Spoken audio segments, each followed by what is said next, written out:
ఆంధ్ర ప్యారిస్గా పిలువబడే మన తెనాలి వచ్చిన ఈ శుభ సందర్భంలో దారి పొడవున ఆడపడుచులు, అక్క చెల్లెళ్ళు, యువతలు, మహిళలు, తల్లులు ఘన స్వాగతంతో ప్రేమతోటి ఆదరణ ఇచ్చిన ప్రతి ఒక్కరికి ప్రత్యేక హృదయపూర్వక కృతజ్ఞతలు, నమస్కారాలు. దారి పొడుగున పెద్దలందరూ చాలా ప్రేమతోటి ఆశీస్సులు ఇస్తూ ఘన స్వాగతం పలికారు. ఇక కొదమ సింహాల్ లాంటి యువతకి ప్రత్యేకించి చెప్పకర్లా. మబ్బుల్లో పిడుగులు పరిగెత్తితే ఎలా ఉంటుందో ఈరోజు తెనాలి యువత తాలూకు పరుగులకి పిడుగులు పరిగెత్తితే ఎలా ఉందో నాకు అలా అనిపించింది. చాలా కీలకమైన దశకు వచ్చాం. సరిగ్గా ఇదే సమయానికి ఈ రోజున మనకి ఎన్నికలు కూడా అయిపోయి ఉంటాయి. వైసీపీ నాయకుడి ఓటమి కూడా బాక్సులో చేరిపోయి ఉంటుంది. ఈ సమయానికి 5 సంవత్సరాల దుష్ట పాలనకి చరమాంకం పలుకుతున్నాం. మనం ఏం చేస్తాం? కూటమి ప్రభుత్వం, తెలుగుదేశం, భారతీయ జనతా పార్టీ, జనసేన ఈ 3 పార్టీల కలయికతోటి ఆంధ్రప్రదేశ్ అభివృద్ధి పదం వైపు వెళ్తుంది. దానికి మేము ఎలా సిద్ధం అనేది ఆఖరిలో చెప్తాం. దానికంటే ముందు 2014లో పార్టీ ప్రారంభించినప్పటి నుంచి ఈ రోజు దాకా ఒక దశాబ్దం ఎంతోమంది వచ్చారు, పార్టీలు పెట్టడానికి ప్రయత్నం చేశారు, ఈ మధ్యన కూడా పెట్టారు. కానీ దశాబ్ద కాలంగా ఒక ఎమ్మెల్యే లేకుండా కేవలం మా ఆడపడుచులు ఇచ్చిన గుండెల్లో పెట్టుకున్న స్థానానికి మా జన సైనికులు అండగా ఉండి వారి స్ఫూర్తితోటే దశాబ్దం కాలం పార్టీని నడపగలిగే శక్తిని సంపాదించారు. ఇందాక దారిలో వస్తూ ఉంటే ఒక యువకుల సమూహం నాకు ప్లే కార్డు ఇచ్చారు. ఆ ప్లే కార్డు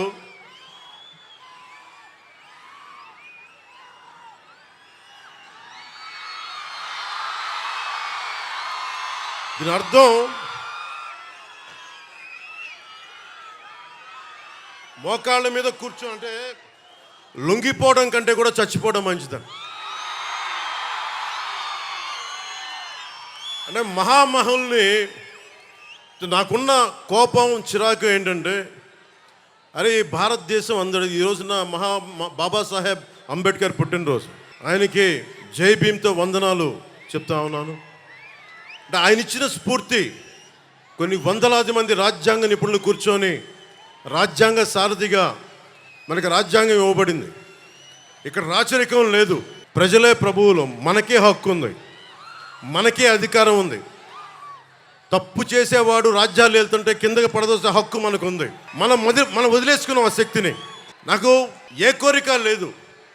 ఏ ప్రజాస్వామ్యాన్ని ప్రజల కోసం అయితే ఉద్దేశించి ఇవ్వబడిందో దాన్ని బలోపేతం చేయడం, అంతేగాని ఒకడికి మోచేతి కింద నీళ్లు తాగడానికి అయితే మన ప్రజాస్వామ్యం లేదు. అది జగన్ కావచ్చు, జగన్ తాలూకు వ్యక్తులు కావచ్చు. జగన్ మాట్లాడితే క్లాస్ వార్ అని మాట్లాడుతూ ఉంటాడు. క్లాస్ వార్ అంటే అర్థం మీ అందరికీ తెలిసిందే కదా. డబ్బున్నోళ్ళు, అధికారం ఉన్నవాళ్ళు పేదవాడిని దోచుకోవటం. మనందరం పేదవాళ్ళని దోచుకుంటున్న వాళ్ళం అంట. ఆయన ఒక్కతనే చాలా గొప్పగా పేదవాళ్ళకి అండగా ఉంటున్న వ్యక్తి. నిజంగా అతను పేదవాళ్ళకి అండగా ఉన్న వ్యక్తి అయితే జనసేన, తెలుగుదేశం, భారతీయ జనతా పార్టీ కూటమికి ఇంత జనసందోహం రాదు. ఆ విషయం జగన్ తెలుసుకోవాలి. జగన్ వచ్చి రాగానే చేసింది 450 కోట్ల రూపాయలు మనకి సెస్ ఉంది. భవన నిర్మాణ కార్మికుల సంక్షేమ నిధి. 40 లక్షల మంది భవన నిర్మాణ కార్మికులు వారికి ఉపాధి లేకుండా చేశాడు. 40 మంది పైగా ఆత్మహత్యలు చేసుకున్నారు. 40 లక్షల భవన నిర్మాణ కార్మికుల 450 కోట్ల సంక్షేమ నిధిని దోచుకున్న వ్యక్తి. నిజంగా ఎవరన్నా సరే ప్రజల కోసం పాటు పడుతున్నామంటే అది జనసేన అడ్డంగా నిలబడింది ప్రజల కోసం. మీకు చెప్తున్నానమ్మా, 30,000 మంది ఆడబిడ్డలు ఆంధ్రప్రదేశ్ రాష్ట్రం నుంచి అదృశ్యం అయితే అక్కమ్మ, చెల్లెమ్మ అని చెప్పి కథలు చెప్పే జగన్ ఒక్క ప్రెస్ మీట్ కూడా పెట్టలేదు ఈ రోజు దాకా. ఏదన్నా అడిగితే నన్ను బూతులు తిట్టించడం తప్ప. ముఖ్యంగా ఇందాక చెప్తా ఉన్నట్టుగా రాగానే మీకు తెలుసు ఇసుక ఎలా దోపిడీ చేశారో. మన కొల్లిపర్ల మండలం కొత్త బొమ్మవాని పాలెంలో అర్ధరాత్రి రైతుల పొలాల నుంచి ఇసుకను దోపిడీ చేసిన ప్రభుత్వం ఇది. అలాంటి రైతాంగాన్ని దోపిడీ చేసిన వ్యక్తి క్లాస్ వార్ గురించి మాట్లాడతాడు. మద్యపానాన్ని నిషేధిస్తానన్న వ్యక్తి, ఆడబిడ్డలకి అండగా ఉంటానన్న వ్యక్తి అతను సీఎం కాదు, సారా వ్యాపారి అయిపోయాడు. అతను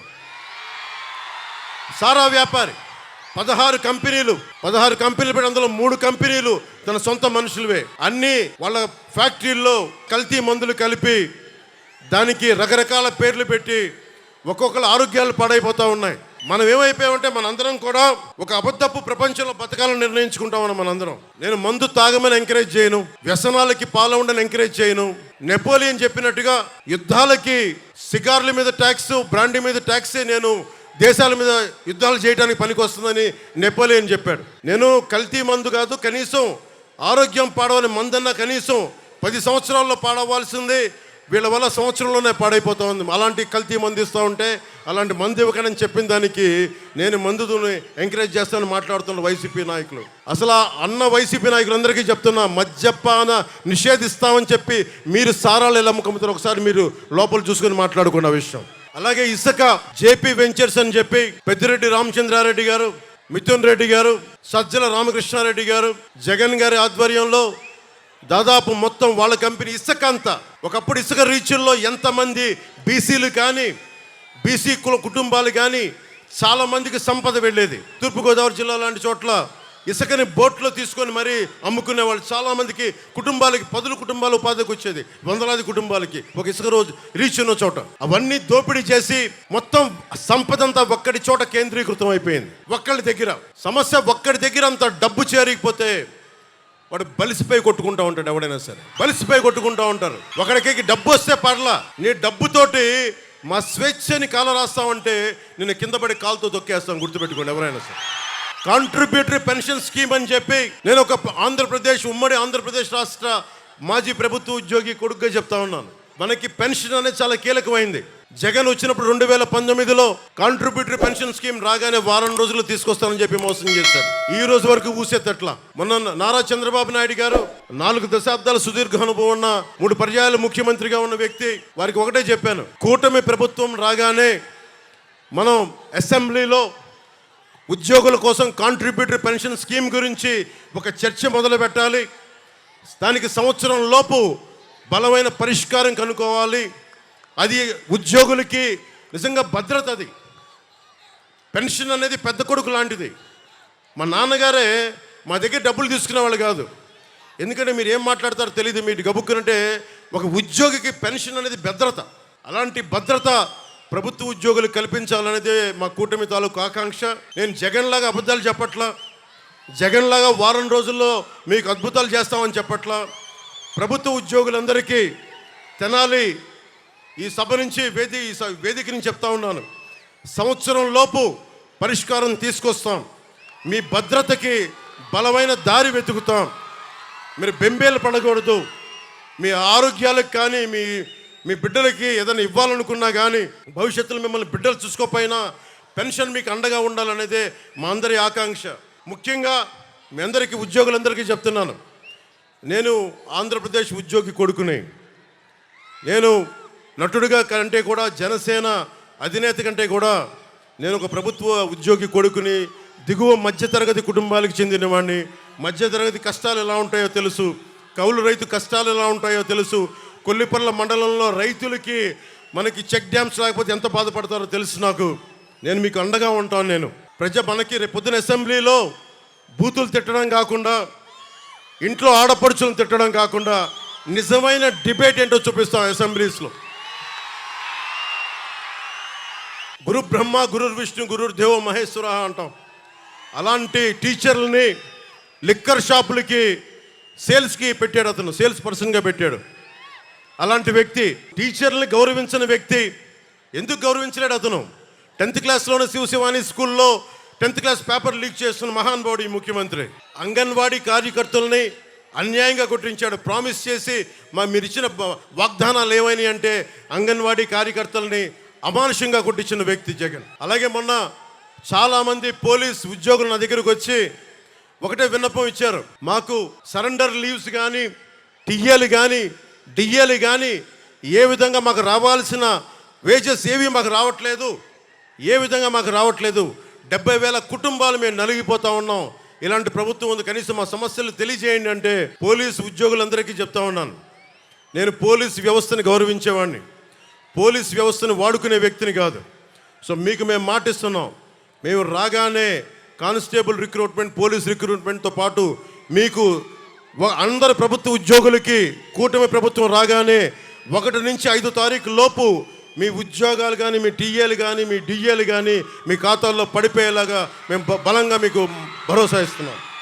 ముఖ్యంగా రైతాంగానికి, కొలిపర్ల మండలంలో రైతాంగానికి కానీ, ఆంధ్రప్రదేశ్లో ఉన్న రైతాంగానికి కానీ మనం చాలా రిపేర్లు చేయాలి. చిన్న చిన్న చెక్ డ్యామ్లు అవసరం, పంట కాలువలు పొడికలు తీయడం, లేదంటే చాలా తొందరగా పూర్తి చేయాల్సిన, తక్కువ డబ్బు వెచ్చించి కొన్ని పూర్తి చేయాల్సిన ఇరిగేషన్ ప్రాజెక్టులన్నీ కూడా వెంటనే పూర్తి చేయడానికి పూర్తి ఫోకస్ పెడతాం. రైతాంగానికి రైతు భరోసా కేంద్రాల్లో తప్పుడు రైతు భరోసా కేంద్రాలు కాకుండా నిజంగా పనిచేసే ఎమ్మెల్యేలు ఎలా ఉంటారో మన తెనాల నుంచే మొదలు పెడతాం. నాదెండ్ల మనోహర్ గారి నాయకత్వంలోనే మొదలు పెడతాం. అన్ని కులాలకి నేను ఏ రోజు కూడా ఇక్కడున్న ఆడపడుచులకి, అక్క చెల్లెళ్ళకి, పెద్దలకి, ఇక్కడున్న యువతకి చెప్తున్నాను, ఒక్క కులాన్ని నమ్ముకొని నేను రాజకీయాలు చేయట్లా, ఒక మతాన్ని నమ్ముకొని నేను రాజకీయం చేయట్లా, ఒక ప్రాంతాన్ని నమ్ముకొని నేను రాజకీయం చేయట్లా. జాషువా చెప్పినట్టుగా విశ్వనరుడు, అన్ని కులాలు, అన్ని మతాలు, అన్ని ప్రాంతాలు సర్వ సమానంగా ఉండాలి. మానవ హక్కుల్ని ప్రతిష్ఠించడానికి, అంబేద్కర్ గారు చెప్పిన ఆశయాల్ని ముందుకు తీసుకెళ్ళడానికి, ఓడిపోయినా కానీ మీకు తెలుసు ఓటమి ఎలా ఉంటుందో. ఒక ఎగ్జామ్ పోతేనే బాధపడతాం. అలాంటిది ఒక ఆశయం కోసం వచ్చిన నాకు 2 చోట్ల ఓడిపోతే బాధ ఎలా ఉంటుందో మీకు తెలుసు. తట్టుకొని ఎందుకు నిలబడ్డానంటే అందరూ పారిపోతారు. ఓటమిని చూడగానే ప్రజల మీద మమకారం పోద్ది, ప్రజలు వెన్నుపోటు పొడిచారంటారు. నేను అలా అనుకోట్లా. మీరు ఉన్నా లేకపోయినా వకీల్ సాబ్ చెప్పినట్టుగా నేను మీ కూలీని. నేను మన దేశానికి, మన రాష్ట్రానికి, తెలుగు ప్రజలకి నేను మీ బరువు మోసే కూలీని. మీరు అధికారం ఇస్తే సంతోషంగా బాధ్యతలతో నేను పనిచేస్తాను. అధికారం ఇవ్వకపోతే ఇంకా బాధ్యతతో పనిచేస్తాను. అంతే, రెండింటికి మించి వేరే తేడా ఏం లేదు. తెనాల్లో మనకి బంగారానికి పొద్దుటూరు తర్వాత బంగారం వ్యాపారం ఇక్కడ చాలా 2వ స్థానంలో ఉంటుంది రాష్ట్రంలోనే. అలాంటి చోట ఇక్కడ బంగారు మనకి నగలు చేసే నిపుణులందరికీ కూడా ప్రత్యేకంగా స్కిల్ డెవలప్మెంట్తో పాటు భద్రత కల్పిస్తాం. అలాగే ఎక్కడ దొంగతనం జరిగినా చాలామంది గోల్డ్ షాప్ ఓనర్స్ వచ్చి చెప్తా ఉన్నారు, విశ్వబ్రాహ్మణుల సమాజం చెప్పింది, పోలీసు వచ్చి మమ్మల్ని ఇబ్బంది పెడతాను ఎక్కడ దొంగతనం జరిగినా అంటే. ముఖ్యంగా బంగారు వర్తకులందరికీ అలాంటి పరిస్థితులు రాకుండా మేము మీకు భద్రత కల్పిస్తాం.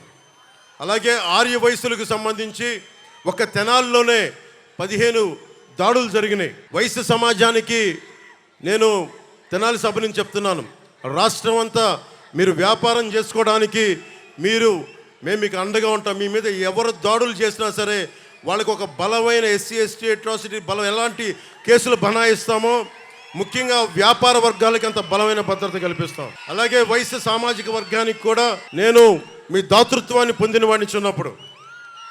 రమేష్ గారు అని చెప్పి నెల్లూరులో నేను చదువుకున్నప్పుడు 8th class Bhavani book centre అనే పుస్తకం నడిపేవాడు. ఈరోజు నేను ఇంత చదువుకోగలిగానంటే ఒక వైశ్యుడి తాలూకు దాతృత్వాన్ని పొందినవాడిని. ఆయన ఉచితంగా నాకు పుస్తకాలు ఇచ్చేవాడు, అప్పిచ్చేవాడు పుస్తకాలు కొనుక్కోమని. తర్వాత అప్పు తీర్చేవాడిని. మా అన్నయ్య చిరంజీవి గారు ఎప్పుడన్నా పాకెట్ పని ఇస్తే, మా వదిన ఎప్పుడన్నా పాకెట్ పని ఇస్తే ఆ డబ్బుతోటి పుస్తకాలు కొనుక్కునేవాడు. అప్పుడు దాకా ఒక రమేష్ నా ఫ్రెండ్ సీనియర్ ఆయన నాకు కూర్చొని అప్పిచ్చేవాడు. అలాగే నేను వైశ్యుల చదువుకున్నానంటే, ఇంగ్లీష్ మాట్లాడగలుగుతున్నానంటే నిజంగా నా ఫ్రెండ్ రమేష్ వైశ్యుల దాతృత్వానికి నేను రుణగ్రస్తుండే. జగన్ చూడండి, ఈ రోజున మనకి ఆస్తులు, మనకి ఫామ్, మనకి రైతుల పట్టా పుస్తకాల మీద కూడా మనకి చక్కని చెదరని చిరునవ్వుతోటి వైసీపీ నాయకుడు జగన్ ముఖం కనిపిస్తూ ఉంటుంది. పొలాల్లో వేసే రాళ్ళల్లో కూడా జగన్ ముఖ చిత్రం చక్కగా రాళ్ల మీద కూడా మనం గుర్తుపెట్టుకోవాల్సింది పొట్టి శ్రీరాములు గారిని, అమరజీవి పొట్టి శ్రీరాములు గారిని. మనకి మీరు ఊహించుకోండి, జగన్కి అధికారం ఎంత తలకెక్కిపోయిందంటే ఆంధ్రప్రదేశ్ తన గుత్తాధిపత్యం అనుకుంటున్నాడు, మనందరం తన బానిసలు అనుకుంటా ఉన్నాడు. జగన్ కింద పడే రోజు ఎక్కువ రోజులు లేదు, లెక్క పెట్టుకో, నీకు మండలం కంటే తక్కువ రోజులు ఉన్నాయి. నీకు హోస్ని ముబారక్ అనే వ్యక్తి ఈజిప్ట్లో 3 దశాబ్దాలు పరిపాలించాడు. ఒక టైలర్ ఎదురొచ్చి విసిగిపోయి రోడ్డు మీదకి వస్తే ఇట్లా జనమంతా ఈజిప్ట్లోకి వచ్చి మొత్తం బయటికి లాగారు.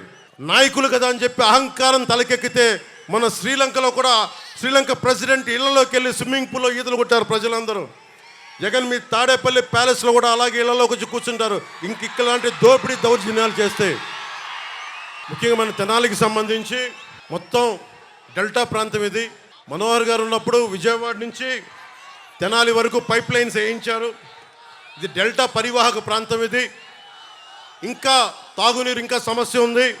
ఓవర్ హెడ్ ట్యాంక్ రెడీ అయిపోయినా కానీ ఈ రోజు వరకు మన కుళాయిలు రావట్లేదు. సమస్య దృష్టిలో ఉంది. మీకు 6 నెలల్లోపు మొత్తం అందరికీ మన ప్రతి ఇంటికి నీరు వచ్చేలాగా మేము చర్యలు తీసుకుంటాం. మనస్ఫూర్తిగా మీకు అండగా నిలబడతాం. అలాగే 5 సంవత్సరాల నుంచి రోడ్లు సౌకర్యాలు సరిగ్గా లేవు.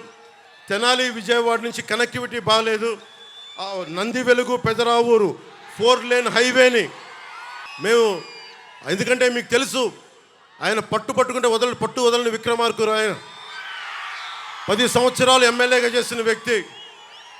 ఆయన నాయకత్వంలో నంది వెలుగు పెదరావూరు 4 లేన్ హైవేని చాలా తక్కువ కాలంలో పూర్తి చేస్తాం. అలాగే నిజంగా అమరావతి కనుక రాజధానికి అయిపోయింది ఈ పాటికి చాలా అద్భుతంగా ఉండేది. అమరావతి లేకపోవడం వల్ల మన అభివృద్ధి కూడా, మన తెనాలి అభివృద్ధి కూడా నోచుకోలేని పరిస్థితికి వచ్చింది. అమరావతిని రాజధాని చేస్తున్నామని మన అందరి వాగ్దానం మేము మాటిచ్చాం. దాంతోపాటు మన నంది వెలుగు పెదరావూరు 4 లేన్ హైవేని పూర్తి చేసి ప్రతి రోడ్లు జగన్లాగా వదిలేయకుండా, అడ్డగోలుగా వదిలేయకుండా మేము రిపేర్లు చేస్తాం. అలాగే తెనాలికి ప్రధానమైన సమస్యలకి మనకి నాదెండ్ల మనోహర్ గారు రేపు పొద్దున మీరు ఎమ్మెల్యేగా గెలిపించిన వెంటనే కొల్లిపర్లలో కృష్ణా నది పైన చెక్ డ్యామ్ని పూర్తి చేస్తాం. నదీ పరివాహక ప్రాంత ప్రజలకు ఇబ్బంది పడతా ఉన్నారు. ముంపు గ్రామాల్లో చెల్లా చెదురై సరైన వస్తువులు లేక ప్రజలు బాధపడతా ఉన్నారు. వరద ముంపు గ్రామాల్లో సరైన వరదలు వచ్చినప్పుడు కరెంటు కానీ ఆహారం కానీ లభించక అవస్థలు పడతా ఉన్నారు. ప్రతిసారి రీటైనింగ్ వాల్ నిర్మించాలని ప్రజలందరూ కోరుకుంటా ఉన్నారు. కొల్లిపర్రలో మేము డ్యామ్ నిర్మిస్తాం, మీ మన్నలను పొందుతాం మేము. అలాగే ట్రాఫిక్ కానీ రోడ్ల సమస్య కానీ తెనాలి పట్టణంలో కాలువల వల్ల ట్రాఫిక్ సమస్య ఉంటా ఉంది. ట్రాఫిక్ సమస్యలను తీర్చాలని కోరుకుంటా ఉన్నారు. రాజధానికి 4 లేన్ రోడ్డు కోరుకుంటా ఉన్నారు. వీటన్నిటినీ కూడా మేము రాగానే వెంటనే పూర్తి చేస్తాం. అన్నిటికంటే కూడా నిజంగా మనకి ఇంత చక్కటి కాలువలు ఉండి దారి పొడవునా వస్తూ ఉంటే నాకే విపరీతమైన దుర్గంధం ఉంది. రాగానే డ్రైనేజ్ ఫెసిలిటీస్ కానీ మనకి ఎక్కడైతే దుర్గంధంగా ఉన్న డంప్ యార్డ్లు కానీ వీటన్నిటినీ భోపాల్ లాగా లాస్ వేగాస్ లాగా శుభ్రపరిచి దుర్గంధం నుంచి తెనాలని విముక్తి చేస్తామని మీకు మాటిస్తూ ఉన్నాను. అలాగే చాలా మండలాల్లో కానీ మనకి ప్రభుత్వ ఆసుపత్రులు ఉన్న డాక్టర్లు కొడుతుంది, మనకి ఎక్విప్మెంట్ కొడుతుంది. అందుకని వీటన్నిటికీ సరైన భోజనం వస్తువులు కూడా లేవు. ప్రప్రథమంగా ఇన్ఫ్రాస్ట్రక్చర్ అంటే రోడ్లు, రైతాంగానికి కావాల్సిన చెక్ డ్యామ్లు, ఇరిగేషన్ ఫెసిలిటీస్తో పాటు ఆరోగ్యానికి అవసరమైన మెడికల్ ఫెసిలిటీస్ని, మెడికల్ హాస్పిటల్స్ని అప్డేట్ చేస్తాం. 100 పడకల ఆసుపత్రిని మీకు నిర్మించేలాగా మేము బాధ్యత తీసుకుంటాం. ముఖ్యంగా యువతకి మన చంద్రబాబు గారితో పశ్చిమ గోదావరి జిల్లా తణుకులోను, నిడదవోలులో మీటింగ్లోను, అలాగే కోనసీమ మీటింగ్లో తూర్పుగోదావరి జిల్లాలో, ఉమ్మడి తూర్పుగోదావరి జిల్లాలో ఒకటే మాట్లాడా. ఆయన దృష్టికి తీసుకొచ్చాను. మనం కుల గణాంకాలు పెడతాం. ఏ గ్రామంలో ఎన్ని కులస్తులు ఎంతమంది ఉన్నారు, ఏ గ్రామంలో మహిళలు ఎంతమంది ఉన్నారు, ఇవన్నీ మాట్లాడుతూ ఉన్నారు. జగన్ కూడా ప్రతి చోట 50 మందికి ఒకళ్ళు పెట్టాడు మనిషిని. నేను కోరుకుంటుంది కుల గణాంకాలతో పాటు మనం చూడాల్సింది ప్రతిభని గణించాల్సిన అవసరం ఉంది. ఎవరికి సమర్థత ఉంది, ఎవరికి ప్రతిభ ఉంది, ఎవరికి అంటే ప్రతిభా గణాంకాలు, సమర్థత గణాంకాలు, అభిరుచి గణాంకాలు.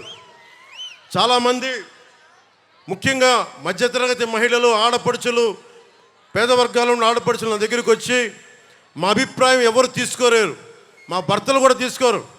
మమ్మల్ని అందరూ మాకు ఇల్లు నడిపేవాళ్ళం, మాకు రాజకీయాల్లో సే కావాలి, మేము కూడా ఎవరు సరైన అభ్యర్థి, ఎవరు సరిగైన అభ్యర్థి కాదని మాకు అభిప్రాయం ఉంటుంది. ఈసారి మా భర్తల్ని మా ఇంట్లో లక్ష్య పెట్టకుండా కూటమికి ఓటేస్తాం, మిమ్మల్ని గెలిపిస్తామని చెప్పారు. అలాంటి మహిళ అక్క చెల్లెలకి, ఆడపడుచులకి, యువతులకి నేను మాటిస్తున్నాను. అమ్మ, రేపు పొద్దున మీ అందరికీ కూడా గణాంకాలు నిర్వహిస్తాం. కేవలం కుల గణాంకాలు కాదు, ముఖ్యంగా ఆడపడుచులకి పశ్చిమ గోదావరి జిల్లాలో ఒక చిన్న గ్రామంలో అక్కడ లేసులు చేస్తారు. ఆ లేసులు ఎక్కడో జర్మనీకి ఎక్స్పోర్ట్ చేస్తారు. ఇంట్లో కూర్చొని వంట వార్పుతో పాటు పిల్లలను చూసుకోవడంతో పాటు ఆ లేస్ ఎక్స్పోర్ట్ చేయడం వల్ల నేను దాదాపు 30 సంవత్సరాల క్రితం చూసేవాడిని. ఆ లేస్తో పాటు డబ్బులు సంపాదిస్తారు. చాలామంది మహిళలకి, ఆడపడుచులకి మీరు కేవలం వంటింటికే పరిమితం అవ్వాల్సిన అవసరం లేదు. మీకు కూడా ఆర్థిక పరిపుష్టి కావాలి, మీకు ఏదైనా నేర్చుకోవాలని తపన ఉంటుంది. బిడ్డలు ఒక వయసుకు వచ్చిన తర్వాత మేము ఖాళీగా ఉండకుండా మాకు కూడా ఏదన్నా పని కావాలి, మాకు కూడా డబ్బు సంపాదించాలి. నాకు మా అక్కలు చెప్తూ ఉంటారు, మా అమ్మ చెప్తూ ఉంటుంది, మా వదిన చెప్తూ ఉంటుంది. నేను అందుకని చెప్తున్నాను, ఆడబిడ్డలను అర్థం చేసుకునేవాడిని. నేను మీకు మాటిస్తున్నాను, మీరు ఏదన్నా ప్రతిభ నేర్చుకోవాలి, మీకు ఏదైనా ఒక స్కిల్ డెవలప్మెంట్ కావాలి, ఇంటికొచ్చి మీకు నేర్పించే విధంగా, ఇంటికొచ్చి వయోజన విద్య నేర్పించేలాగా, మీ కాలనీలో మీకు అందుబాటులో ఉండేలాగా స్కిల్ డెవలప్మెంట్ మేము చేసి పెడతామమ్మా. మేమందరం కూర్చోబెట్టి మీకు అండగా ఉంటాం. అలాగే మీ మీద ఒక్క రౌడీలు కానీ మిమ్మల్ని ఎవరు ఇబ్బంది పెట్టినా ఎస్సీ ఎస్టీ అట్రాసిటీ యాక్ట్ అంటే ఎంత భయపడతారో, మహిళల్ని ముట్టుకోవాలంటే అంత భయపడే బలమైన చట్టాలు తీసుకొస్తాం. ఉన్న చట్టాలని మరింత పటిష్టం చేస్తాం. ముఖ్యంగా యువతకి నేను మొన్న సభలో, కోనసీమ సభలో చెప్తా ఉన్నా. మొన్న మా అన్నయ్య చిరంజీవి గారు జనసేన పార్టీకి ఒక 5 కోట్ల రూపాయలు విరాళంగా ఇచ్చారు. నేను ఆశించలా, ఊహించలా. అర్జెంటుగా రమ్మంటే హైదరాబాద్ వెళ్ళాను. ఆంజనేయ స్వామి సమక్షంలో ఆయన చేస్తున్న సినిమా ఆ సెట్లో ఆంజనేయ స్వామి విగ్రహం వెనక ఉండి ఆయన ఆశీస్సులతోటి ఒక 5 కోట్ల రూపాయలు ఇచ్చి ఒకటే అన్నారు, నువ్వు ప్రజల కోసం బలంగా నిలబడతావు. నువ్వు నీలాంటి వాడికి, ముఖ్యంగా కౌలు రైతులకి నువ్వు చేసింది నాకు నిజంగా హృదయాన్ని కలిచేసింది. ఎలక్షన్ టైంలో నీకు ఎంత పనికొస్తే నా 5 కోట్ల రూపాయలు నీకు ఇస్తా ఉన్నాను. అక్కడితో ఆగకుండా రామ్ చరణ్ గారికి కూడా చెప్పారు. ఈ మధ్యనే వేల్ యూనివర్సిటీ డాక్టరేట్ పొందారు. ఆయనకి కూడా చెప్తా ఉన్నారు, ఇతను మన కుటుంబ సభ్యుడని కాకుండా సమాజానికి మేలు చేసే వ్యక్తిగా నువ్వు కూడా విరాళం ఇవ్వు అని. సో మనస్ఫూర్తిగా చిరంజీవి గారికి తెనాలి సభ నుంచి మనస్ఫూర్తిగా నా ధన్యవాదాలు తెలుపుకుంటా ఉన్నాను. ఎందుకు గుర్తొచ్చారు నాకంటే, మిమ్మల్ని చూస్తేనే గుర్తొచ్చారు నాకు. ఏం లేదమ్మా, అంటే నా కోరిక ఏంటంటే, ఇప్పుడు పవన్ కళ్యాణ్ అనే వ్యక్తి, అతని కోరిక ఏంటంటే, అతను 16-17 ఏళ్ళు ఉన్నప్పుడు ఒక 5,000 రూపాయలు సంపాదించే ఉద్యోగం వస్తే అద్భుతం అనుకునేవాడు. 5,000 రూపాయలు. మా నాగబాబు అన్నయ్య లాయర్గా చదువుతూ ఉండేవాడు, లా చదువుతూ ఉండేవాడు. మా నాన్నని కానిస్టేబుల్గా ఉద్యోగం ప్రారంభించిన వ్యక్తి. నేను కనీసం ఒక ఎస్ఐగా చదువుదాం అనుకుని, ఎస్ఐగా ప్రారంభిద్దాం అనుకున్నాను. మా నాన్న కోరిక అది. కనీసం నేను ఒక డిఎస్పీగా రిటైర్డ్ అవుతాను ఆయన కోరిక. అంటే మాకు ఊహించుకోండి, మా మ్యాక్సిమం థాట్ అంతే, అంతకుమించి లేవు మాకు. మా అన్నయ్య గారు యాక్టర్ అయినా కానీ నేను ఊహించుకోలే. ఈ విషయం ఎందుకు చెప్తున్నానంటే, ఒక వ్యక్తిలో ఏ ప్రతిభ ఉంది, ఎంత శక్తి ఉంది, ఎవరు అంచనా వేయలేం.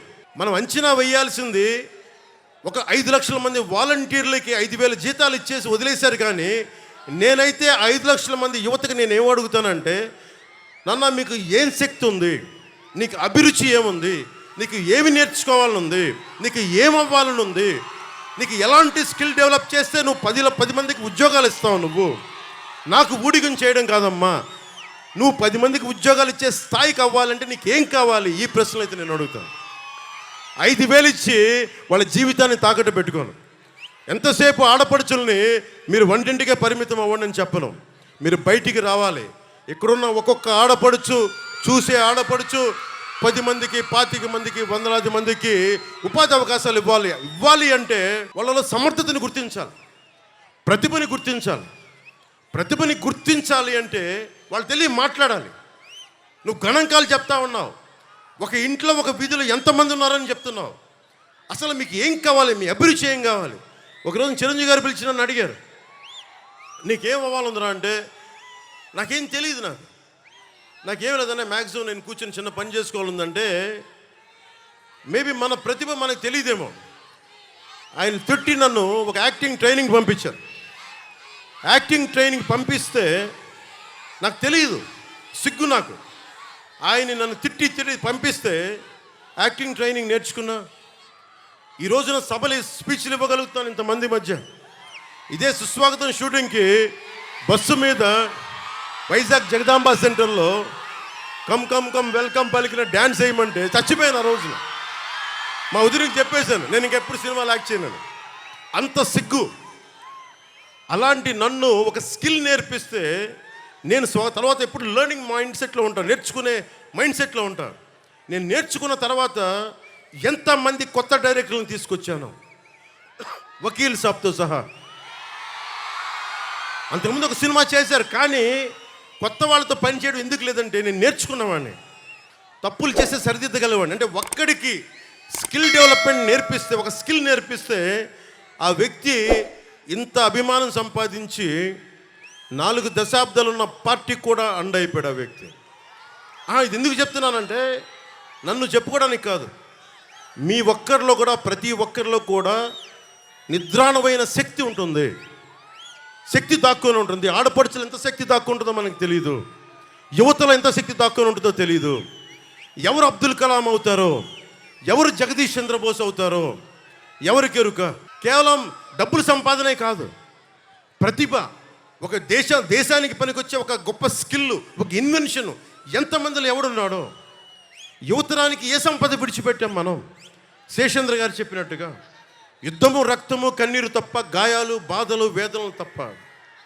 ప్రధానమంత్రి గారికి ఒకటే చెప్పాను మనకి ఎన్డీఏ మీటింగ్లో, ఈ దేశానికి సంపద నిజమైన ఖనిజాలు, బంగారం, ఇనుము కాదు, కలల ఖనిజాలతో చేసిన యువతీ యువకులు. వాళ్ళు నిజంగా 2047కి జగన్ తన కుటుంబాల గురించి ఆలోచిస్తున్నాడు, భవిష్యత్తు గురించి ఆలోచిస్తున్నాడు. నేను నా కొడుకు గురించి ఆలోచించడానికి, నా బిడ్డల గురించి ఆలోచించడానికైతే నేను పాలిటిక్స్కి రాలా. అకారణంగా ఆదరణ లేకుండా దూరంగా ఉన్న బిడ్డలు, ధైర్యం కోల్పోయిన ఆడపిల్లలు ఎవరన్నా వచ్చి మాకేదైనా 4 మంచి మాటలు చెప్పి మా తరపున పోరాడే నిజంగా యువకులకి అండగా ఉండడానికి నేను వచ్చాను రాజకీయాల్లో. మీరు ఊహించుకోండి, అంబటి రాయుడు అండర్ 19లో డబుల్ సెంచరీ కొట్టిన వ్యక్తి. ఆ రోజున వాళ్ళ కుటుంబ సభ్యులతో ఒక చిన్న స్కిల్ నేర్పిస్తే ఏ స్థాయికి వెళ్ళాడు అతను వైసీపీ వాళ్ళు ఒక ఎంపీగా కూడా తిప్పే స్థాయికి వెళ్ళిపోయారు. అఫ్కోర్స్ అవమానం చేసి పంపించేశారు అనుకోండి, అది వేరే విషయం. అలాంటి అంబటి రాయుడులో మీరు ఎంతమంది ఉన్నారు?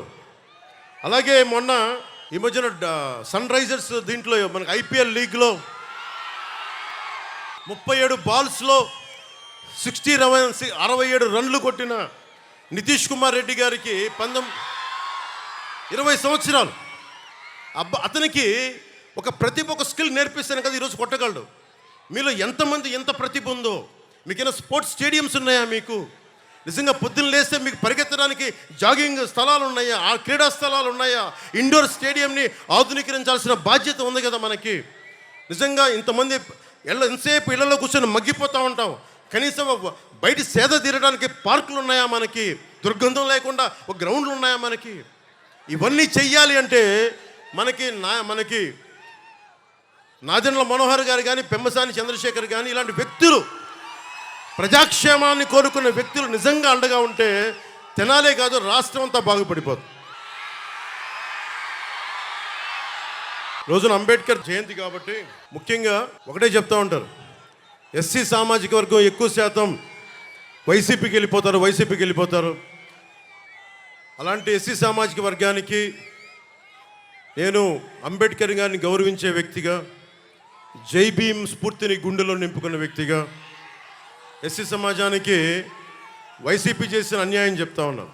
ఎడ్యుకేట్, యాజిటేట్, ఆర్గనైజ్ అన్న అంబేద్కర్ చెప్తే అలాంటి దళితులకి విద్యనందించే పథకాలని 23 పథకాలని జగన్ తీసేశారు. 4163 కోట్ల రూపాయలు అలొకేట్ చేస్తే వాటిని డైవర్ట్ చేసేసాడు. మొత్తం చాలామంది ఎస్సీ మేధావులు అందరూ కూర్చొని కోర్టులో రిట్ పిటిషన్ వేస్తే కోర్టు ఆర్డర్ చేస్తుంది, 4,163 కోట్ల రూపాయలు తిరిగి వెనక్కి ఇవ్వమంటే ఈ రోజు దాకా జగన్ ప్రభుత్వం అది ఇవ్వలేదు.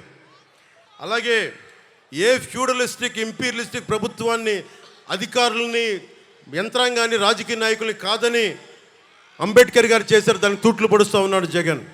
మీరు ఆలోచించుకోండి, మీ ఓట్లు మీరు వేసేటప్పుడు మనకి అంబేద్కర్ గారి స్ఫూర్తిని నిజంగా గౌరవించేవాడైతే ఒక దళిత కుర్రవాడిని, యువకుడిని చంపేసి ఇంటికి డోర్ డెలివరీ చేశారు వైసీపీ నాయకులు. దాని గురించి ఎవరు మాట్లాడరు. దాని గురించి మీరు ముఖ్యంగా ఎస్సీ యువత ఆలోచించాల్సిన అవసరం ఉంది. మీరు ఓటేసేటప్పుడు మీరు జనసేన కానీ, టీడీపీ కానీ, భారతీయ జనతా ఎవరికి ఓటేసినా మీరు ఆలోచించి ఓటేయండి. కేవలం మాకు వీళ్ళు ఇష్టం లేదు కాబట్టి గుడ్డిగా ఓటేస్తే ప్రజాస్వామ్యాన్ని మీరే పాడు చేసుకున్న వాళ్ళు అవుతారు. ఎందుకంటే నేను ఎప్పుడు కూడా మిమ్మల్ని గుండెల్లో పెట్టుకుని ఆదరించేవాడిని. దయచేసి ఒకసారి మీరు ఆలోచించి, ముఖ్యంగా ఎస్సీ పెద్దలకి, ఎస్సీ యువతకు కూడా నా విజ్ఞాపన, అంబేద్కర్ విదేశీ విద్యా విధానం కింద 23 పథకాలు తీసేశారు. అలాగే బీసీ కులాలకు సంబంధించి జగన్ 2019లో చెప్పింది 153 కులాలను గుర్తించాం, 139 కులాల తాలూకు కార్పొరేషన్ ఏర్పాటు చేస్తామని చెప్పి 56 కార్పొరేషన్లు ఏర్పాటు చేసి ఈ రోజుకి వాళ్ళకి కావాల్సిన వాటికి ఇవ్వాల్సిన నిధులు ఇవ్వలేదు. కేవలం పొలిటికల్ ఎంప్లాయ్మెంట్ అయింది తప్ప ఏ ఉద్దేశంకి అయితే ఇవ్వబడిందో ఆ ఉద్దేశం నెరవేరలేదు. ఇది కూడా బీసీ కులాల సమూహం, మీరు ఆలోచించాలి. దాదాపు 2,14,00,000 బీసీ పాపులేషన్ ఉన్నారు. 44 లక్షల మందికే, ముఖ్యంగా 5-6 కాస్ట్లకే వాళ్ళు ఇచ్చారు. ఇంకా 1,70,00,000 మందికి ఏ పథకాలు అందలేదు. 26,000 మంది బీసీల మీద అక్రమ కేసులు పెంచారు. మన బాపట్ల నియోజకవర్గంలోనే చాలా కదిలించే సంఘటన, 15 ఏళ్ల అమర్నాథ్ని వాళ్ళ 17 ఏళ్ళ అక్క ఏడిపిస్తూ ఉంటే రోడ్డు ఎదిరించాడని చెప్పి చెరుకు తోటలో తీసుకెళ్ళి మనకి పెట్రోల్ వేసి కాల్ చేశారు. ఈ రోజున జగన్ రాయి పడింది, జగన్కి గాయమైతే రాష్ట్రానికి గాయమైందని మాట్లాడుతూ ఉన్నారు. 15 ఏళ్ళ అమర్నాథ్ అడ్డంగా కాల్ చేస్తే 15 ఏళ్ళ అమర్నాథ్ నిర్దాక్షిణ్యమైన పసిబిడ్డ చెరుకు తోటలో తీసుకెళ్ళి కాల్ చేస్తే రాష్ట్రానికి గాయం అవ్వాల. 30,000 మంది ఆడపిల్లలు అదృష్టమైతే రాష్ట్రానికి గాయం అవ్వాల. గాయం అయ్యిందంట, గాయం.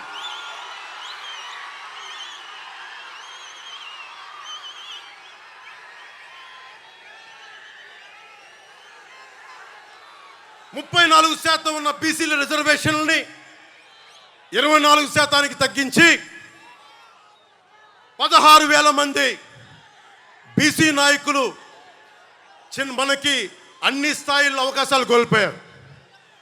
నేను 8 మందికి ఎంపీలకు ఇచ్చాను, ఇంతమందికి బీసీలకు ఇచ్చాను. కానీ జగన్ చేసిన ద్రోహం, అంబేద్కర్ స్ఫూర్తిని విఘాతం కలిగించింది. 16,000 మంది బీసీలకి నువ్వు 34 నుంచి 24% తగ్గించి బీసీలని అధికారం దూరం చేసావు. అది మర్చిపోకండి.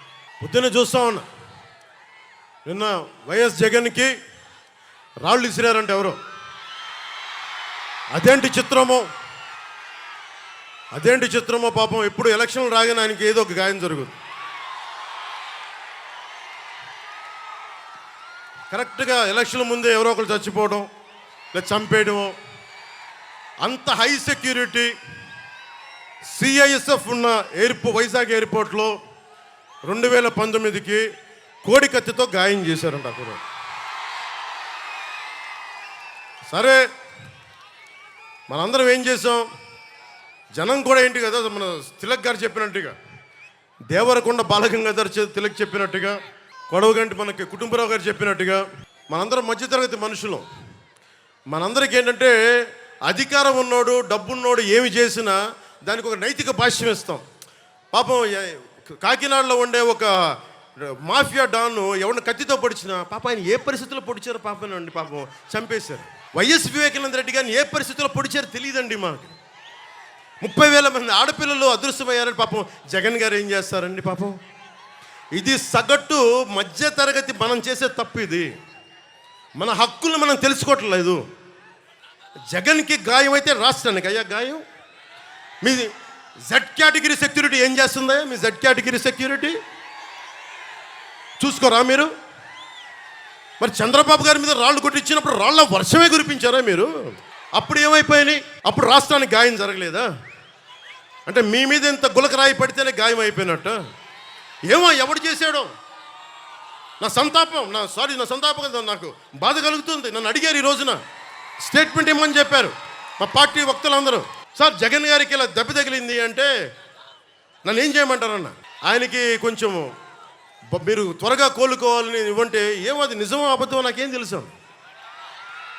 అతనే ఇలా టప్పుని కొట్టేసుకున్నాడేమో ఎవరికి తెలుసు? తెలియదు కదా. ఎందుకంటే కరెంటు పోయింది, దండలు ఉన్నాయంట, ఆ దండల్లో వాళ్ళే రాయిపెట్టి కొట్టుకున్నాడేమో, లేదు నిజంగా పోని ఒకసారి నాన్న పులి కథలాగా ఒకసారి చెప్తే బాగుంటుంది. ప్రతిసారి ఎలక్షన్ రాగానే జరిగితే నిజంగా పులి వచ్చిన నాన్న పులి కథలాగా అది అబద్ధం అనుకుంటాం. సరే నిజంగా మీ మీద రాయిసినోడిని మీరు పట్టుకోండి.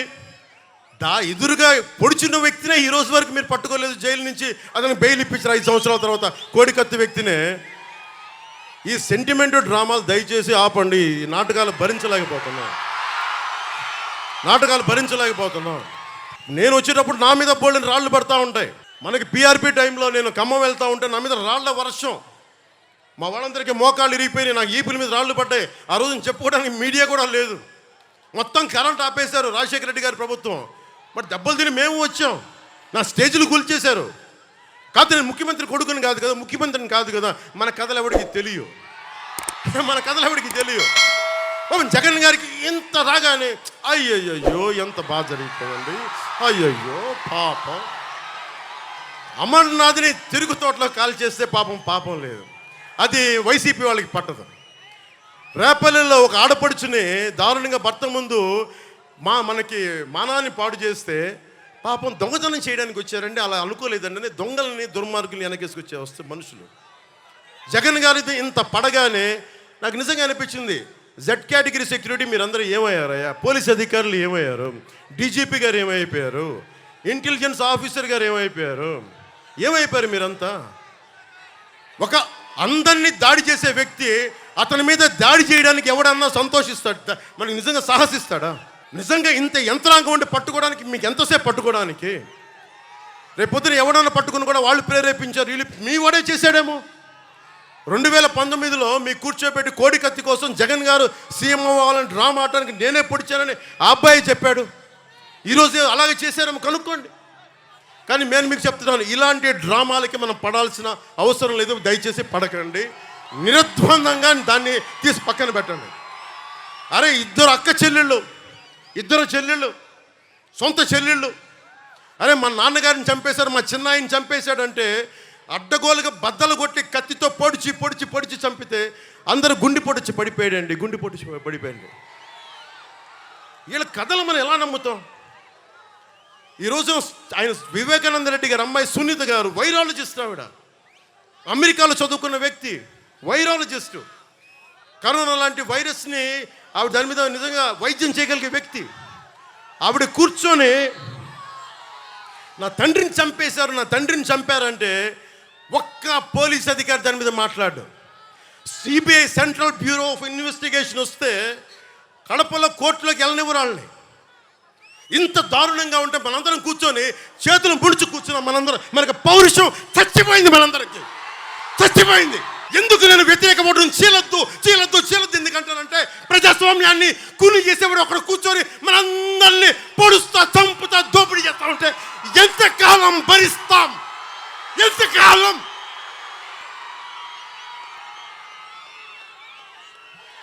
సుగాలి ప్రీతి 14 ఏళ్ల బిడ్డని స్కూల్కి వెళ్తే 10 మందిని నాశనం చేస్తే దాన్ని పట్టించుకోడు ఎవడు.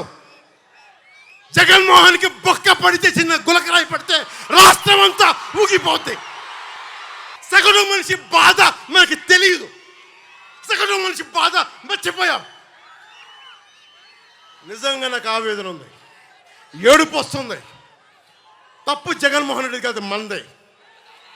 మనకు పౌరుషం చచ్చిపోయింది. ఇందాక తెనాలో చెప్పినట్టుగా దాస్యం చేసే కంటే కూడా చచ్చిపోవడం మేలు. దాస్యాన్ని ఆపేద్దాం. I don't want to be politically right. I don't want to be diplomatically right. I don't want to be convenient. I want be right. అందుకని డిప్లొమసీ పక్కన పెట్టి గుండె లోతుల నుంచి రాజకీయం చేద్దాం. గుండె లోతుల నుంచి పాలిటిక్స్ చేద్దాం. మనం ఎవరం కులాలకి ప్రాంతాలకి దాటి గుంటూరు వినుకొండలో పుట్టిన జాషువా ఆయన స్ఫూర్తితోటి విశ్వనరుడి స్ఫూర్తిని తీసుకెళ్తే తప్ప ఈ ప్రభుత్వాలని మనం మార్చలేం. చంద్రబాబు గారికి, ముఖ్యంగా ఆలపాటి రాజా గారికి చాలా చాలా ధన్యవాదాలు. ఎందుకంటే మేమందరం కూడా కూర్చొని నా సైజు నేను తగ్గించుకున్నా. జనసేన ఓటు పెరిగి కూడా నేను ఎందుకు తగ్గించుకున్నానంటే మీరు గెలవడానికి తగ్గించుకున్నాను. ఇంకొకసారి ఈ ప్రభుత్వాన్ని మనం తీసుకోలేం. ముఖ్యంగా ఇస్లాం సమాజం, నా మహిళలందరికీ చెప్తున్నా, ఆడపడుచులందరికీ చెప్తున్నాను, దారి పొడవునా ఇస్లాం మతాన్ని ధర్మాన్ని పాటించే ఆడపడుచులందరికీ చెప్తున్నా, ఇస్లాం పాటించే సోదరులందరికీ చెప్తా ఉన్నా. మీరు చెప్పండి, నేను భారతీయ జనతా పార్టీతో ఉంటే మీరు నువ్వు భారతీయ జనతా పార్టీతో ఉన్నావు కానీ ఓటేయరు.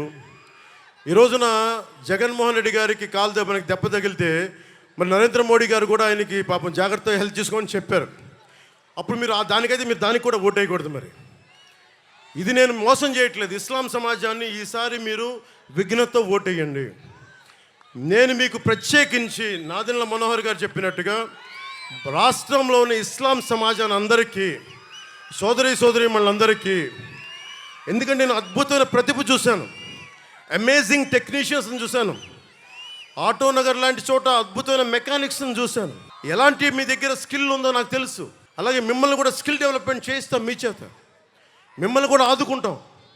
కాకపోతే నేను మిమ్మల్ని కూర్చోబెట్టి నేను డ్రామాలు చేయను అంతే. నేను చెప్తున్నాను ఇస్లాం సోదరులు సోదరీమణులందరికీ, అమ్మ నేను మనస్ఫూర్తిగా చేసేవాడిని అమ్మా. నేను మీకు ఎలాంటి ఇబ్బందులు వచ్చినా మేము ఆదుకునేవాళ్ళం అమ్మా. నేను ఎందుకు చెప్తున్నానంటే నేను షాదీఖానాలతో పాటు తోఫాలతో పాటు కౌలు రైతుల కోసం నేను సిద్ధపట్టు మనకి కడపకి వెళ్తే ఒక సోదరు అడిగింది, ముస్లిం మా మతానికి చెందిన ఒక సోదరు అడిగింది, అమ్మ నీకు ఏం కావాలి అంటే, ఏం లేదన్నా నాకు ఎస్ఐ కావాలని ఉంది, ట్రైనింగ్ పంపించాను అని అడిగింది. డబ్బులు అడగలేదు. ఎంతమంది ఉన్నారు అలాంటి ఆడపడుచులకు మేము అండగా ఉంటామమ్మా. డబ్బులు జగన్లాగా అడ్డగోలుగా దోచేయమ్మా, మాకు అవసరం లేదమ్మా. మీ ఓట్లని మేము ఓట్ బ్యాంక్గా వాడము. ఇస్లాం పెద్దలందరికీ చెప్తా ఉంటాను, నేను మిమ్మల్ని ఓట్ బ్యాంకుగా వాడము. మా కూటమి మిమ్మల్ని ఓట్ బ్యాంక్గా వాడదు. మీ మీద ఈగ వాలితే మేము వచ్చి మీకు అండగా ఉంటాం. ఈరోజున పెమ్మసాని చంద్రశేఖర్ గారు అమెరికాలో అత్యంత ఉన్నతమైన వ్యాపారం అయ్యండి, అంత గొప్ప అందరికీ స్థానం కల్పించిన వ్యక్తి. ఈ రోజున కేవలం మన గుంటూరు పార్లమెంటుకి డబ్బుమయమైపోయిన గుంటూరు పార్లమెంటుకి ఆయన మొత్తం డబ్బులు వదులుకొని, నిజంగా నాలాగా ఎంత ఆవేదన ఉందో ఆయన ఇద్దరం మాట్లాడుకుంటే ఒకటే చెప్పారు, నాకు ఏం వద్దు సార్, నాకు దీని నుంచి కళ్యాణ్ గారు మేము పని చేస్తాం, మీకు అండగా పని చేస్తాం మీ అందరి కోసం. అందుకని నాకు మీ మద్దతు కావాలని కోరితే ఈరోజు చెప్తున్నాను పెమ్మసాని చంద్రశేఖర్ గారికి, మా సర్వస్వం ధారపోసి మిమ్మల్ని గెలిపించుకుంటాం. మా సర్వస్వం ధారపోస్తాం. మనకి ఏమి కావాలన్నా కేంద్రపరమైన మనకి అవసరాలు ఏదున్నా సరే రేపు పొద్దున్న చదువుకున్నవాడు, జ్ఞానం ఉన్న వ్యక్తి, ఐశ్వర్యాన్ని హ్యాండిల్ చేయగలిగే వ్యక్తి, అడ్డగోలుగా దోచే వ్యక్తి కాదు, ఉన్న సంపాదనని పెట్టే వ్యక్తి, అలాంటి వాళ్ళు మనకి ఎంపీగా అయితే ఎంత అద్భుతంగా ఉంటుందో చూడండి. అలాగే తెనాలి అభివృద్ధికి నాదెండ్ల మనోహర్ గారి కృషి ఒకసారి మీ అందరికీ తెలియజేస్తాను. రాజకీయ నేపథ్యం నుంచి వచ్చిన కుటుంబం నుంచి వచ్చిన వ్యక్తి, ఉమ్మడి రాష్ట్రంలో శాసనసభ డిప్యూటీ స్పీకర్గా పనిచేసిన అనుభవజ్ఞులు, తెనాలి నియోజకవర్గమైన సమస్యలపైన సంపూర్ణమైన అవగాహన ఉన్న వ్యక్తి, 2004 నుండి 2014 వరకు సంపూర్ణంగా 10 ఏళ్ళుగా ఆయన అభివృద్ధి పథకాలు చేశారు. కొల్లిపర్ల మండలంలో, ముఖ్యంగా కొల్లిపర్ల మండలంలో కృష్ణానది జలాల మంచినీటి పథకాన్ని ప్రారంభించిన బలమైన నాయకులు. చక్రాయపాలెంలో 132 కేవీ సబ్స్టేషన్, కమ్యూనిటీ హాల్స్, చర్చిలు, షాదీఖానాలు నిర్మించిన వ్యక్తి. కొలకలూరు, మున్నంగిలో ప్రాథమిక ఆరోగ్య కేంద్రాలు, నూతన కూరగాయల మార్కెట్, టౌన్ హాలు, ఫిష్ మార్కెట్ని దగ్గరుండి నిర్మించిన వ్యక్తి. నియోజకవర్గం పరిధిలో R&B పరిధిలో 2018కి వస్తే 13 వంతెనలు నిర్మించిన వ్యక్తి. నందివెలుగు కూడలి వద్ద 3 వంతెనలు నిర్మాణం చేసిన వ్యక్తి. నందివెలుగు వరకు పెదరావూరు నందివెలుగు వరకు రోడ్లు విస్తరణ జరిపిన వ్యక్తి. తెనాలి అంతర్గత రోడ్లను విస్తరణ జరిపిన వ్యక్తి. సైడ్ కాలువల్ని నిర్మాణం చేసిన వ్యక్తి. ప్రతి పల్లెలో సీసీ రోడ్లు, డ్రైనేజ్ నిర్మాణం చేసిన వ్యక్తి. ఆయన గురించి మీకు తెలుసు, కేవలం పొలిటికల్ లీడరే కాదు, నెంబర్ 3 టెన్నిస్ ప్లేయర్, జాతీయ స్థాయిలో టెన్నిస్ ప్లేయర్ 80sలో. అందుకనే ఆయన ఓపెన్ ఎయిర్ ఆడిటోరియంని ప్రోత్సహించారు, కళాక్షేత్రాన్ని నిర్మాణం చేశారు, యువ క్రీడాకారులను ప్రోత్సహించడానికి ఇండోర్ స్టేడియంని ఆధునీకరించారు. జగడగంట పాలెంలో సెంట్రల్ స్కూల్ని ఏర్పాటు చేయడానికి చొరవ తీసుకున్నారు. పేదల కోసం 40 ఎకరాల భూమిని సేకరించి ఇళ్ల నిర్మాణం పూర్తి చేసిన బలమైన నాయకులైన, అర్హులైన అందరికీ అధికారులు కాదనుకొని కూర్చుని రేషన్ కార్డులు, పెన్షన్లు, దీపం పథకం కింద గ్యాస్ బండ కానీ, ఇందిరమ్మ ఇళ్ళు కానీ, అన్నదాతల కోసం సబ్సిడీపై వ్యవసాయ పరికరాల పంపిణీ కానీ, రైతు బంధు ద్వారా వడ్డీ లేని రుణాలు కానీ, డ్వాక్రా మహిళలకి పావలా వడ్డీకే రుణాలు, బ్యాంకు రుణాలు అందేలా తెనాలి ఎమ్మెల్యేగా కృషి చేసిన బలమైన నాయకుడు. ఈ రోజున అలాంటి వ్యక్తి జనసేన పార్టీకి, నాకు వెనుకగా ఉన్న వ్యక్తికి మనస్ఫూర్తిగా మీ అందరి తరపున ధన్యవాదాలు తెలుపుకుంటూ భారీ మెజారిటీతోటి గెలిపించవలసిందిగా కోరుకుంటా ఉన్నాను. మనస్ఫూర్తిగా మీ అందరికీ ప్రత్యేక ధన్యవాదాలు తెలుపుకుంటూ, మీరు ఊహించుకోండి, అసెంబ్లీలో పోలవరం నిర్మాణం చేయమంటే పోలవరం నిర్మాణం పూర్తయిందా లేదంటే ఒక మంత్రి, జలశాఖ మంత్రి కూర్చోబెట్టి అబ్బనీతి నీ దబ్బా ఎంత కమ్మగా ఉందిరా అబ్బా అని చెప్పి ఇలాంటి పాటలకి డ్యాన్స్ చేసే వ్యక్తి జలశక్తి మంత్రి ఎందుకు? చిన్నప్పుడే కనుక అతని తల్లిదండ్రులు అతని డ్యాన్స్ ప్రతిభని గుర్తించి సినిమాలో పంపించుంటే మనకు ఒక పీడ తగ్గుండేది. అందుకని మీరు ఊహించుకోండి, బూతులు తిట్టే కాకుండా ఒక నాదెండ్ల మనోహర్ గారు మనకి ఒక 175 మందిలో ఆల్మోస్ట్ అందరూ కూటమి నుంచి ప్రత్యేకంగా ఎన్నికైన రాష్ట్ర ప్రయోజనం కోసం ఏర్పడే ఎమ్మెల్యేల సమూహం ఉంటే మీరు ఒకసారి డిబేట్ ఆలోచించండి. బూతులు తిట్టుకోవటం, చంద్రబాబు గారి సతీమణిని తోలునాడకుండా కాకుండా నిజంగా మనకి రోడ్లు విస్తరించలేదు, కొల్లిపర్ల మండలంలో చెక్ డ్యామ్లు ఎందుకు చేయలేదు, 30,000 మంది ఆడబిడ్డలు ఎందుకు అదృశ్యమైపోయారు, యువతకి ఎలాంటి శిక్షణ కార్యక్రమాలు ఇవ్వాలి, ఇలాంటి డిబేట్స్ చేసే సభలు నేను కోరుకుంటాను. అసెంబ్లీని పంపించాలి అంటే బాధ్యత రాష్ట్ర ప్రజలు ప్రతి ఒక్కరిపైన ఉంది. నేను దశాబ్దం అందరి చేత తిట్లు తింటించుకుంటూ నేను ఇక్కడున్నా, అందరినీ కాదని వచ్చాను. ఈసారి ఒకటే కోరుకుంటాను, మా తెలుగుదేశం, జనసేన, భారతీయ జనతా పార్టీ నాయకులు కూటమిని మీరు గెలిపించండి. వచ్చి రాగానే చంద్రబాబు గారు చెప్పినట్టుగా మెగా డిఎస్సి నోటిఫికేషన్ ఇచ్చి ఉద్యోగాలు భర్తీ చేస్తాం. అలాగే దాదాపు అన్ని పథకాల గురించి ప్రత్యేకించి వివరిస్తారు, మీకు అందరూ మా నాయకులందరూ వివరిస్తారు. నేను మీకు ఒకటే చెప్తున్నా, నేను మీ ఇంట్లో అంటే బయట వాడిని కాదు, నా కులం లేదు, మతం లేదు, ప్రాంతం లేదు, నా సాటి మనిషి కోసం కష్టపడేవాడిని. నేను మీ ఇంట్లో బిడ్డని, మీ సోదరుణ్ణి, మీ ఇంట్లో వాడిని, మీ స్నేహితుడిని. మీరు నన్ను నమ్మి కూటమిని గెలిపించండి, ప్రాణాలు దారబోసేస్తాను మీకోసం. 10 సంవత్సరాలు ఏ పదవి లేకుండా కేవలం తిట్లుని బూతులనే తింటూ గడిపాను. ఒక్కసారికి చిన్నపాటి విజయం చూపించండి. జనసేన, పవన్ కళ్యాణ్, తెలుగుదేశం, భారతీయ జనతా, బీజేపీ కూటమి ఎలా పనిచేస్తూ ఒకసారి రుచి చూడండి. బూతుల వైసీపీ, దోపిడీ వైసీపీ కాకుండా నిర్మాణాత్మకంగా ఉండే కూటమి ఎలా పనిచేస్తూ మీకు అండగా ఉంటుందని తెలియజేసుకుంటూ, దారి పొడుగుతా రాష్ట్రం నుంచి నలుమూల నుంచి అండగా ఉన్న తెలుగుదేశం కార్యకర్తలకి, తెలుగుదేశం నాయకులకి, తెలుగు మహిళలకి ప్రత్యేకించిన ధన్యవాదాలు తెలుపుకుంటూ, ఆలపాటి రాజా గారు ఆ రోజు ప్రధానమంత్రి గారు వస్తే నాకు స్వాగతం పలికారు.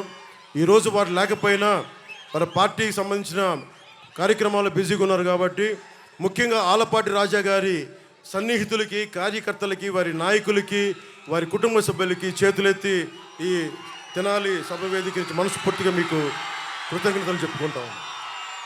ఏదైనా సరే, ఏ సభ అయినా సరే